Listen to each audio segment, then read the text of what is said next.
Price lord. ದೇವರ ಪರಿಶುದ್ಧ ನಾಮಕ್ಕೆ ಸ್ತೋತ್ರ. ಪ್ರಿಯರೇ, ಅನುದಿನದ ವಾಕ್ಯ ಭಾಗಕ್ಕಾಗಿ ನಿಮ್ಮನ್ನು ಸ್ವಾಗತಿಸ್ತಿದ್ದೀನಿ. ಬನ್ನಿ ದೇವರ ವಾಕ್ಯವನ್ನು ಓದಿಕೊಳ್ಳೋಣ. ಕೀರ್ತನೆಗಳು 32ನೇ ಅಧ್ಯಾಯ 1ನೇ ವಚನ.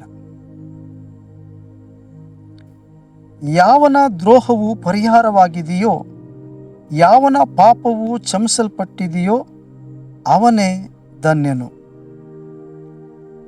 ಪ್ರಿಯರೇ, ದೇವರು ಯಾರ ಪಾಪಗಳನ್ನು ಕ್ಷಮಿಸಿದ್ದಾರೋ, ಯಾರ ದ್ರೋಹವು ಪರಿಹಾರವಾಗಿದೆಯೋ ಅವರು ನಿಜವಾದ ಧನ್ಯರಂತೆ. ಪ್ರಿಯರೇ, ಹಾಗಾದರೆ ನಿಮ್ಮ ಪಾಪಗಳು ಕ್ಷಮಿಸಲ್ಪಟ್ಟಿದೆಯಾ? ನಿಮ್ಮ ದ್ರೋಹಗಳು ಪರಿಹಾರವನ್ನು ಹೊಂದಿಕೊಂಡಿದ್ದೀರಾ? ಹಾಗಾದರೆ ನೀವು ನಿಜವಾಗಲೂ ಧನ್ಯರಾಗಿದ್ದೀರಿ. ಅನೇಕರು ತಮ್ಮ ಪಾಪಗಳಿಂದ ಬಿಡುಗಡೆ ಹೊಂದಿಕೊಳ್ಳುವುದಕ್ಕೆ, ತಮ್ಮ ದ್ರೋಹಗಳಿಂದ ಮುಕ್ತಿಯನ್ನು ಪಡ್ಕೊಳ್ಳೋದಕ್ಕಾಗಿ ಅನೇಕ ಯಾತ್ರೆಗಳನ್ನ ಮಾಡ್ತಾರೆ. ಅನೇಕ ಪುಣ್ಯ ನದಿಗಳು ಎಂಬುದಾಗಿ ಅನೇಕ ನದಿಗಳಲ್ಲಿ ಮುಳುಗಿ ಏಳುವುದನ್ನು ನಾವು ನೋಡ್ತೀವಿ. ಆದರೆ ಆ ರೀತಿಯೆಲ್ಲ ಮಾಡೋದರಿಂದ ಅವರ ಪಾಪಗಳು ಪರಿಹಾರ ಆಗುವುದಿಲ್ಲ. ಅವರ ದ್ರೋಹಗಳು ಕೂಡ ಯಾವುದೇ ರೀತಿಯಲ್ಲಿ ವಿಮೋಚಿಸಲ್ಪಡಲಿಕ್ಕೆ ಸಾಧ್ಯವಿಲ್ಲ.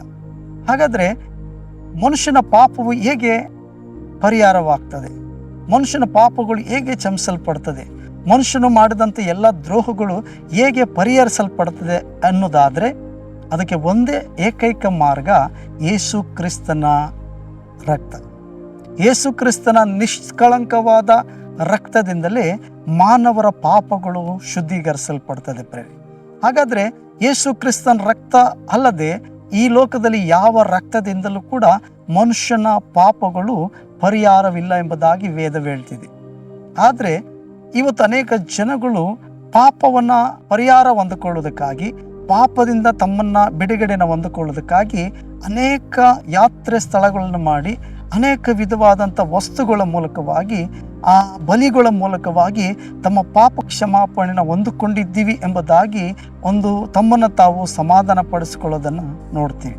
ಆದರೆ ಸತ್ಯವೇದವು ಹೇಳುವ ಪ್ರಕಾರ ಒಬ್ಬ ಮನುಷ್ಯನ ಪಾಪಗಳು ಯೇಸು ಕ್ರಿಸ್ತನ ರಕ್ತದಿಂದಲೇ ಹೊರತು ಇನ್ಯಾವುದರಿಂದಲೂ ಶುದ್ಧೀಕರಣ ಇಲ್ಲ. ಪ್ರೇರೆ, ಹಾಗಾದರೆ ನಾವು ಯೇಸು ಕ್ರಿಸ್ತನಿಗೆ ನಮ್ಮನ್ನೇ ನಾವು ಸಮರ್ಪಿಸಿ ಕೊಡೋದಾದರೆ, ನಾವು ನಮ್ಮ ಪಾಪಗಳನ್ನು ಕ್ರಿಸ್ತನ ಬಳಿಯಲ್ಲಿ ಒಪ್ಪಿಕೊಂಡು ಕ್ಷಮಾಪಣೆ ಕೇಳಿಕೊಳ್ಳುವುದಾದರೆ ನಿಶ್ಚಯವಾಗಿ ಆತನ ರಕ್ತವು ನಮ್ಮ ಪಾಪಗಳನ್ನ ತೊಳೆದು ನಮ್ಮನ್ನು ಶುದ್ಧಿಪಡಿಸುವಂಥದ್ದಾಗಿರ್ತದೆ.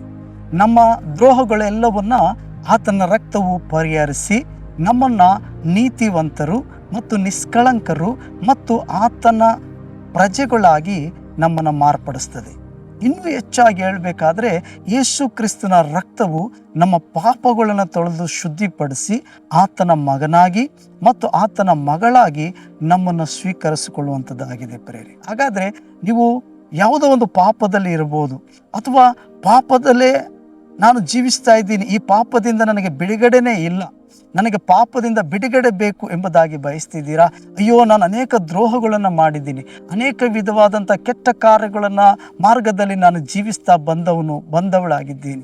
ಆದ್ದರಿಂದ ಇದರಿಂದ ನನಗೆ ಮುಕ್ತಿ ಬೇಕು, ಇದರಿಂದ ನನಗೆ ಬಿಡುಗಡೆ ಬೇಕು, ನನಗೆ ಒಂದು ಪರಿಹಾರ ಅನ್ನೋದು ಬೇಕು, ಇದರಿಂದ ನಾನು ಕಷ್ಟಪಡ್ತಾ ಇದ್ದೀನಿ, ಬಾಧೆ ಪಡ್ತಾ ಇದ್ದೀನಿ, ನಾನು ಮಾಡಿದ ತಪ್ಪಿನಿಂದ ನನ್ನ ಶಿಕ್ಷೆಯನ್ನು ಅನುಭವಿಸ್ತಾ ಇದ್ದೀನಿ, ನನಗೆ ಇದರಿಂದ ಕ್ಷಮಾಪಣೆ ಬೇಕಾಗಿದೆ, ನಾನು ಮಾಡಿದ ತಪ್ಪುಗಳಿಂದ ನನಗೆ ಪರಿಹಾರ ಬೇಕಾಗಿದೆ ಅಂತೇಳಿ ಬಯಸೋರು ಇದ್ದೀರಾ? ಹಾಗಾದರೆ ಈಗ ನೀವು ಯೇಸು ಕ್ರಿಸ್ತನನ್ನು ನಿಮ್ಮ ಹೃದಯದಲ್ಲಿ ಸ್ವೀಕರಿಸಿಕೊಳ್ಳೋದಾದರೆ, ಯೇಸು ಕ್ರಿಸ್ತನಿಗೆ ನಿಮ್ಮ ಹೃದಯದಲ್ಲಿ ಸ್ಥಳವನ್ನು ಕೊಡುವುದಾದರೆ ನಿಶ್ಚಯವಾಗಿ ಆತನ ರಕ್ತವು ನಿಮ್ಮ ಸಕಲ ಪಾಪಗಳನ್ನ ತೊಳೆದು ನಿಮ್ಮನ್ನು ಶುದ್ಧಿಪಡಿಸ್ತದೆ, ನಿಮ್ಮ ದ್ರೋಹಗಳನ್ನೆಲ್ಲವನ್ನು ಕೂಡ ಪರಿಹರಿಸ್ತದೆ. ಮೂರನೇದಾಗಿ ನೀವು ಧನ್ಯರಾಗಿರ್ತೀರಿ. ಪ್ರೇರೆ, ಹಾಗಾದರೆ ಯಾರ ಪಾಪಗಳು ಪರಿಹರಿಸಲ್ಪಟ್ಟಿದೆಯೋ, ಯಾರ ದ್ರೋಹಗಳು ಪರಿಹಾರವಾಗಿದೆಯೋ, ಯಾರ ಪಾಪಗಳು ಕ್ಷಮಿಸಲ್ಪಟ್ಟಿದೆಯೋ, ಯಾರ ದ್ರೋಹಗಳು ಪರಿಹಾರವಾಗಿದೆಯೋ ಅವರು ನಿಜವಾದ ಧನ್ಯರಂತೆ. ಪ್ರಿಯರೇ, ಒಂದು ವೇಳೆ ಕೆಲವು ಸಾರಿ ನಮ್ಮನ್ನು ನಾವು ಮೋಸಪಡಿಸ್ಕೊಳ್ಳೋರಾಗಿರ್ತೀವಿ. ಕಾರಣ ಏನಂತಂದರೆ ನಮ್ಮ ಪಾಪಗಳನ್ನು ಅರಿಕೆ ಮಾಡದೆ, ನಾವು ಮಾಡಿದ ತಪ್ಪುಗಳನ್ನು ಕ್ಷಮಾಪಣೆ ದೇವ್ರತ ಕೇಳದೆ, ಯೇಸುವಿನ ರಕ್ತದಲ್ಲಿ ನಮ್ಮ ಪಾಪಗಳನ್ನು ಶುದ್ಧಿಪಡಿಸಿಕೊಳ್ಳದೆ, ನಮ್ಮ ದ್ರೋಹಗಳಿಗೆ ಯೇಸುವಿನ ರಕ್ತದಿಂದ ಬಿಡುಗಡೆನ ವಿಮೋಚನೆಯನ್ನು ಹೊಂದಿಕೊಳ್ಳದೆ, ನಾವು ನಮ್ಮ ತಪ್ಪುಗಳನ್ನು ಹಾಗೆ ಮುಚ್ಚಿಕೊಳ್ಳುವವರಾಗಿರ್ತೀವಿ. ಅಂದರೆ ನಮ್ಮ ತಪ್ಪುಗಳನ್ನು ಕ್ಷಮಾಪಣೆ ಕೇಳ್ಕೊಳ್ಳದೆ, ನಮ್ಮ ತಪ್ಪುಗಳನ್ನು ನಾವು ದೇವರ ಮುಂದೆ ಒಪ್ಪಿಕೊಂಡು ಕ್ಷಮಾಪಣೆ ಕೇಳದೆ ನಾವು ಹಾಗೆ ಬಿಟ್ಟು ಬಿಡುವವರಾಗಿರ್ತೀವಿ. ಪ್ರಿಯರೇ, ದೇವರ ವಾಕ್ಯ ಹೇಳ್ತದೆ, ದೋಷಗಳನ್ನು ಮುಚ್ಚಿಟ್ಟುಕೊಳ್ಳುವವರಿಗೆ ಶುಭವಾಗುವುದಿಲ್ವಂತೆ. ಯಾರು ತಮ್ಮ ಪಾಪಗಳನ್ನು, ತಮ್ಮ ದೋಷಗಳನ್ನ ಒಪ್ಪಿಕೊಂಡು ದೇವರ ಮುಂದೆ ಅರಿಕೆ ಮಾಡಿ ಅವನ್ನ ಕೆಟ್ಟತನವನ್ನು ಬಿಟ್ಟು ಬಿಡ್ತಾರೋ ಅವರಿಗೆ ದೇವರಿಂದ ಕರುಣೆಯೂ ದೊರೆಯುತ್ತದಂತೆ. ಹಾಗಾದರೆ ಪ್ರಿಯರೇ, ನಿಮ್ಮ ಪಾಪಗಳು ನೀವು ದೇವರ ಮುಂದೆ ಒಪ್ಪಿಕೊಳ್ಳೋದಾದರೆ, ನಿಮ್ಮ ದ್ರೋಹಗಳನ್ನು ನೀವು ದೇವರ ಮುಂದೆ ಒಪ್ಪಿಕೊಳ್ಳೋದಾದರೆ, ಮುಚ್ಚು ಮರೆಯಿಲ್ಲದೆ ದೇವರ ಮುಂದೆ ನಿಮ್ಮ ಹೃದಯವನ್ನು ತೆಗೆದು ಯೇಸುವಿನ ಮುಂದೆ ನೀವು ಒಪ್ಪಿಸಿಕೊಡೋದಾದರೆ ಆತನ ಕರುಣೆಯನ್ನು ನೀವು ಹೊಂದಿಕೊಳ್ಳುವರಾಗಿರ್ತೀರಿ. ಆತನ ರಕ್ತದಿಂದ ನಿಮ್ಮನ್ನು ಬಿಡುಗಡೆಗೊಳಿಸುವ ಆತನಾಗಿರ್ತಾನೆ. ಆತನ ರಕ್ತವು ನಿಮ್ಮ ಸಕಲ ಪಾಪಗಳನ್ನ ತೊಳೆದು ಶುದ್ಧಿಪಡಿಸುವಂಥದ್ದಾಗಿದೆ. ನಿಮ್ಮ ಪಾಪ, ನನ್ನ ಪಾಪ ಮಾತ್ರ ಇಲ್ಲ, ಇಡೀ ಲೋಕದ ಸರ್ವ ಲೋಕದ ಪಾಪವನ್ನೇ ತೊಳೆಯುವಂಥ ಯಜ್ಞದ ಕುರಿಯಾದಾತನು ಯೇಸು ಕ್ರಿಸ್ತನಾಗಿದ್ದಾನೆ.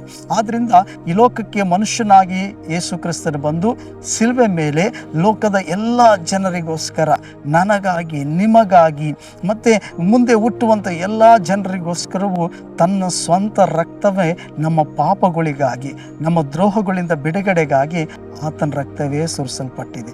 ಆದ್ದರಿಂದ ಒಂದೇ ಮಾರ್ಗ, ಯೇಸುವಿನ ಬಳಿಗೆ ಬಂದು ನಾವು ಆತನ ಮೇಲೆ ವಿಶ್ವಾಸ ಇಡುವುದರಿಂದ, ಆತನನ್ನು ಸ್ವಂತ ರಕ್ಷಕನಾಗಿ ನಾವು ಅಂಗೀಕರಿಸಿಕೊಳ್ಳೋದ್ರಿಂದ, ಮತ್ತು ನಮ್ಮ ಪಾಪಗಳನ್ನ ಒಪ್ಪಿಕೊಂಡು ಆತನ ಮುಂದೆ ಕ್ಷಮಾಪಣೆ ಕೇಳಿ ನಾವು ಬಿಟ್ಟು ಬಿಡುವುದರಿಂದ ನಾವು ಆತನ ರಕ್ತದಿಂದ ಶುದ್ಧೀಕರಿಸಲ್ಪಡ್ತೀವಿ. ಆತನ ರಕ್ತವು ನಮ್ಮನ್ನು ನೀತಿವಂತರಾಗಿ ಮಾಡಿ ತನ್ನ ಮಾರ್ಗದಲ್ಲಿ ನಮ್ಮನ್ನು ನಡೆಸುವ ಆತನ ಆಗಿದ್ದಾನೆ. ಪ್ರೇರೆ, ಹಾಗಾದರೆ ಬನ್ನಿ ನಾವು ಒಪ್ಪಿಸಿಕೊಡೋಣ. ನಿಮ್ಮ ಪಾಪಗಳು ನಿಜವಾಗ್ಲೂ ಪರಿಹಾರ ಹೊಂದಿಕೊಂಡಿದ್ದೀರಾ? ನಿಮ್ಮ ದ್ರೋಹಗಳಿಗೆ ಪರಿಹಾರವಾಗಿದೆಯಾ? ನೀವು ನಿಜವಾಗ್ಲೂ ಧನ್ಯರಾಗಿದ್ದೀರಿ. ಪ್ರಾರ್ಥನೆ ಮಾಡೋಣ.